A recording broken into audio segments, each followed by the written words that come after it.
욥기에 아주 적절한 표현이 기록되어 있습니다. 이제 모든 짐승에게 물어보라. 그것들이 네게 가르치리라. 공중의 새에게 물어보라. 그것들이 또한 네게 고하리라. 바다의 고기도 네게 설명하리라. 이것들 중에 어느 것이 여호와의 손이 이를 행하신 줄을 알지 못하랴. 다 그의 손에 있느니라.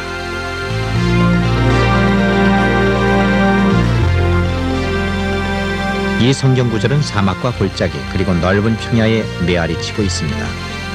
동물의 세계에서 쉽게 찾을 수 있는 치밀한 준비와 계획 그리고 완벽한 질서에는 하나님의 손길이 선명하게 새겨져 있습니다.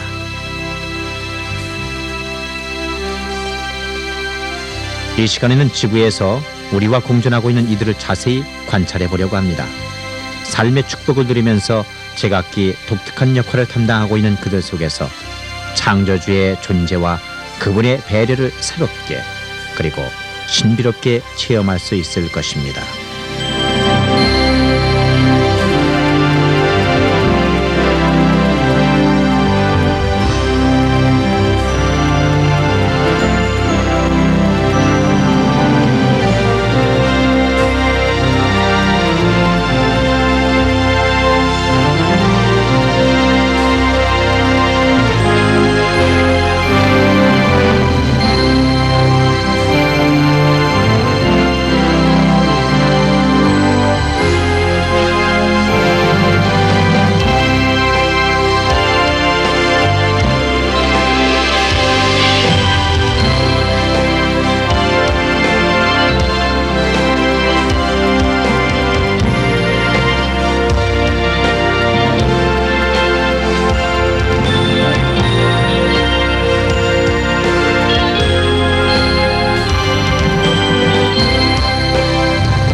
지구상에는 100만 종 이상의 서로 다른 생명체가 살고 있다고 알려져 있습니다.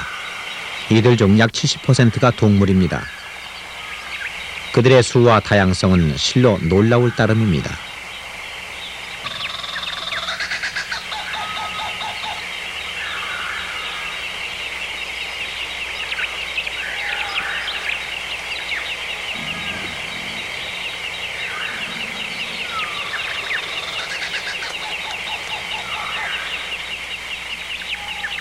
예를 들어 중앙아메리카 습지의 조그만 숲속에는 약 2,000종의 포유류와 곤충과 파충류와 새들이 서식하고 있습니다.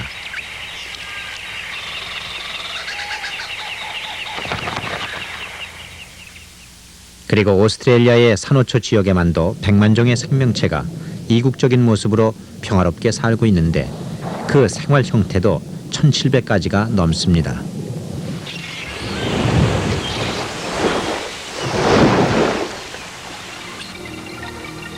한 방울의 바닷물속은 동물원을 연상시킵니다. 물론 현미경을 통해서만 관찰되지만 이 작은 액체 속에서도 수많은 희귀한 생명체가 독특한 모습으로 번성하고 있습니다.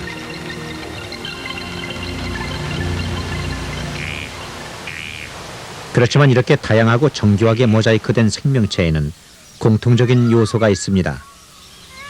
이들은 개체와 지역을 불문하고 환경을 극복하고 종족을 유지해 나갈 수 있는 저마다의 특징과 능력을 하나님께 부여받아 만들어졌다는 것입니다.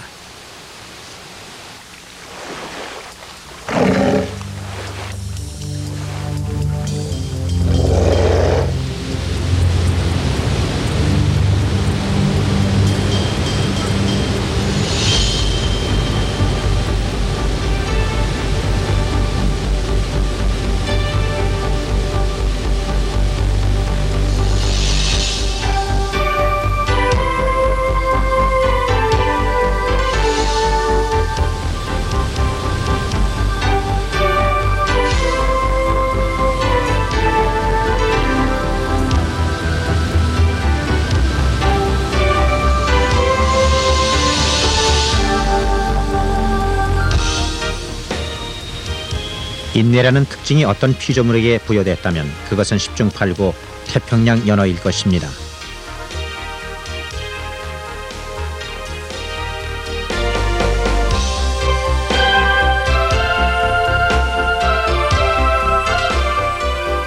캘리포니아 북쪽에서 알래스카 연안으로 이동하는 이 물고기는 5종류로서 치눅, 사키, 험택, 고호, 그리고 첨이 있습니다.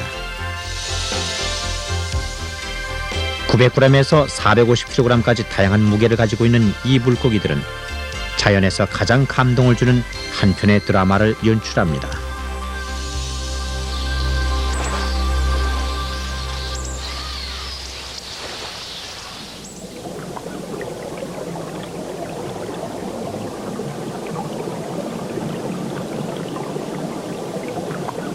내륙의 얕은 시냇가에 수없이 많은 알들이 태평양 연어의 꿈을 안고 태어납니다.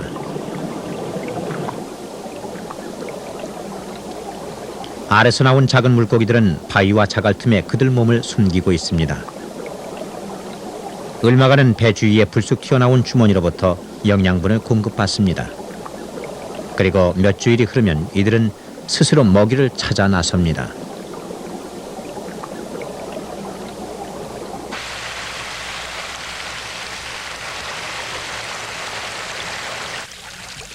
바다와 강 어디에서나 살 수 있는 이들은 1년이 지나면 길이가 4인치에서 6인치에 이르며 이때가 되면 어린 연어들은 정든 고향을 작별하게 됩니다.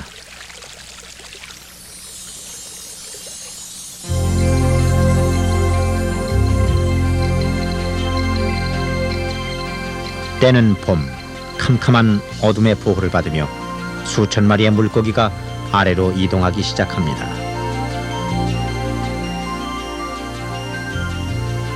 며칠 동안, 어떤 때는 몇 주 동안 아래로 내려가는 이들에게 많은 희생도 따르지만 대부분은 그들 최종 목적지인 태평양에 도착합니다.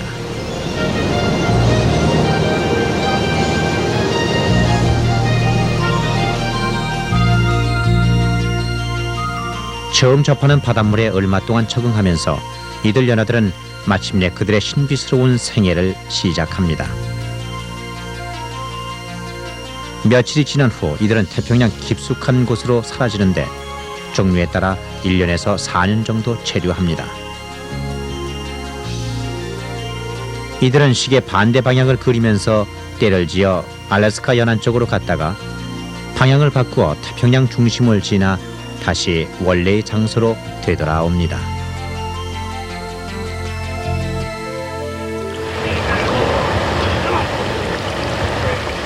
이러한 이동 중에 수백만 마리의 연어가 사람들에 의해 여행을 포기합니다.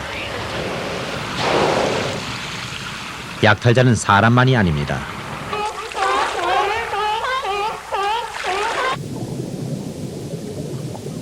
이제 어느덧 성숙해져 살아남은 연어들은 그들의 험난한 여행을 마감하려고 합니다. 고향으로 돌아가는 것입니다.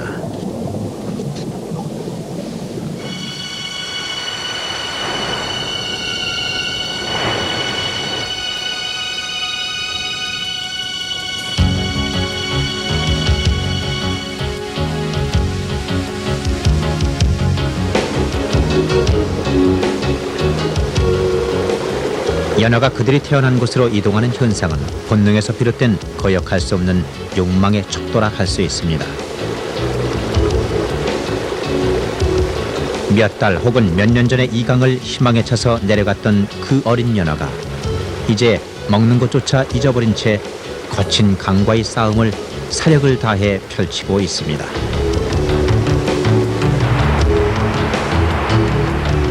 어떤 난관에도 포기하지 않습니다. 힘찬 꼬리와 마치 유도탄 같은 몸으로 무장한 연어는 3m 이상을 뛰어오를 수 있다고 합니다.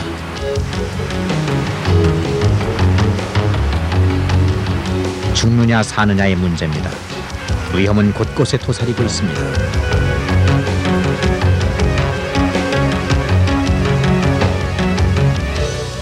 그러나 생존자는 전진합니다.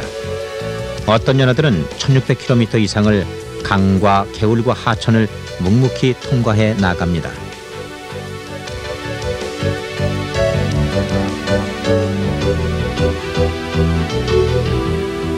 마침내 그들이 이 세상에 나왔던 자갈이 깔린 그 개울에 도착해 이들은 알을 낳기 시작합니다.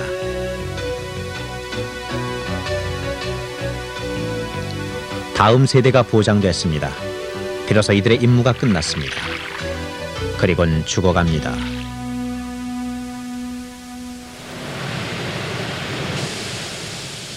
이들의 생애는 가히 감동적이기까지 합니다. 수십 년 동안 과학자들은 바다에서 출발하여 정확하게 태어난 곳을 찾아오는 이들의 능력을 연구해왔습니다. 이 능력은 예민한 후각에서 나온다는 것이 정설로 받아들여지고 있습니다.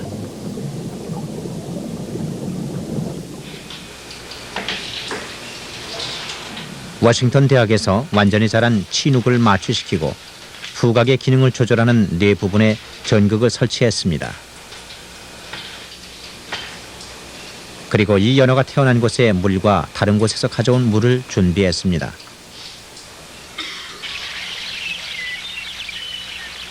자연의 모든 물은 일종의 지문을 가지고 있는데 이것은 제각기 고유의 화학적 조성을 지니고 있기 때문입니다.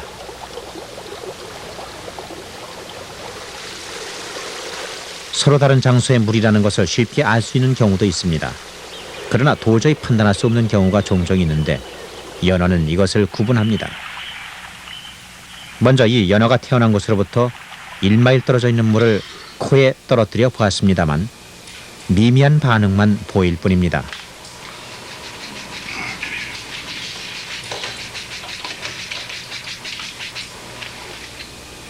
근처의 다른 물 또한 같은 반응을 보이고 있습니다.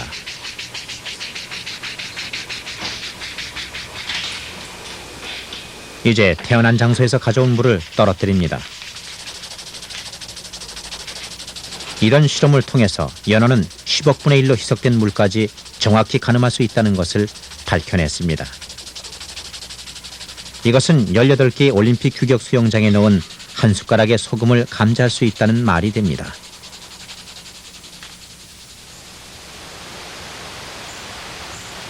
연어의 놀라운 귀소 본능과 탁월한 후각이 결정적으로 세상에 알려진 곳은 캘리포니아 북부 지방에 있는 프레어리 크릭 양식장일 것입니다.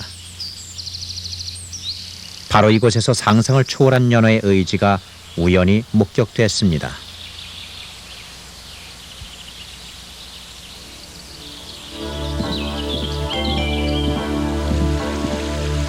(1964년 12월 2일) 아침 콘크리트로 만든 4개의 양식장 중에 하나에서 2살이나 된 코호 한 마리가 수백 마리 어린 물고기들 사이에 끼어 있는 것이 발견됐습니다. 자세히 관찰해 본 결과 갑자기 방문한 이 손님은 등치느러미가 9번